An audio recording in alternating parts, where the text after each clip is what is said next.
பல மாதங்களுக்கு பிறகு இப்போ மீண்டும் மதிப்புக்குரிய ஆளுநர் ரவி அவர் கருத்துக்கு மாண்புமிகு முதலமைச்சர் பதில் அளித்திருக்கிறார்.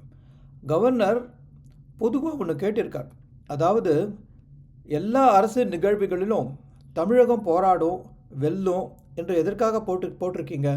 யாருமே உங்களை எதிர்க்கலையே, அதாவது தமிழகத்தை எதிர்க்கவில்லையே, யாரை எதிர்த்து இப்படி எப்போதும் போடுறீங்க? தமிழகத்துக்கு எதிரியே இல்லையே அப்படின்னு கேட்டிருக்கார்.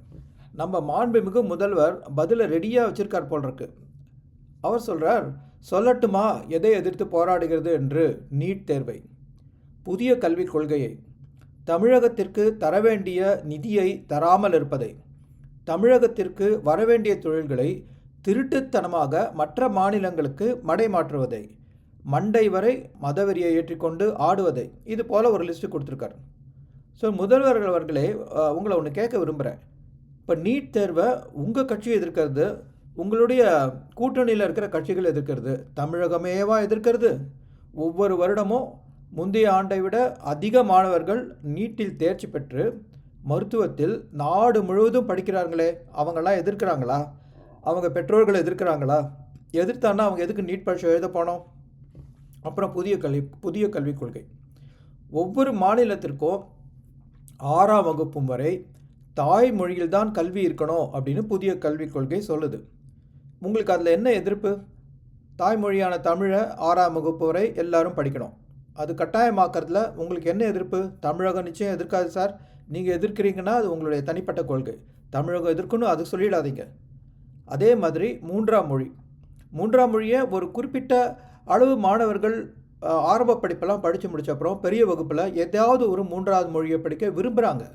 அவங்க இப்போ விருப்பப்படுறத அவங்க படிக்கிறதுக்கு அவங்களுக்கு ஒரு வாய்ப்பு கொடுக்கணும். இல்லாட்டி வெளியில் போய் ஏதோ வழியில் தேடி பிடிச்சி படிச்சுக்கிறாங்க. அந்த வாய்ப்பையே நீங்கள் அரசு மாணவர்களுக்கு கொடுக்கக்கூடாது. தமிழகம் அதை எதிர்க்குமா? உங்களுக்கு தெரியுமா? ஏதாவது சர்வே எடுத்து பார்த்துருக்கீங்களா? எனக்கு தெரியாது நிச்சயமாக இதை எதிர்க்குமான்ட்டு.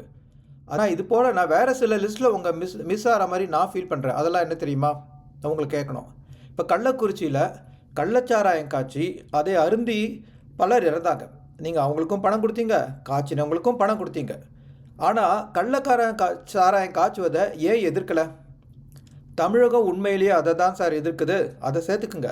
அதே மாதிரி டாஸ்மாக், ஒவ்வொரு குடும்ப பெண்ணையும் நீங்கள் கேளுங்க எதிர்க்கலையா என்று. போன ஆட்சியிலிருந்தே அவங்க எதிர்க்கிறாங்க. நீங்களும் போன ஆட்சியில் இருந்தபோது எதிர்த்தீங்க, உங்களுக்கே தெரியும் அது. இப்போ ஏன் அதை லிஸ்ட்டில் விட்டீங்க? தமிழகம் அதை எதிர்க்குது, அதை சேர்த்துக்குங்க. அப்புறம் போதை கலாச்சாரம் சொல்லவே வேண்டாம்.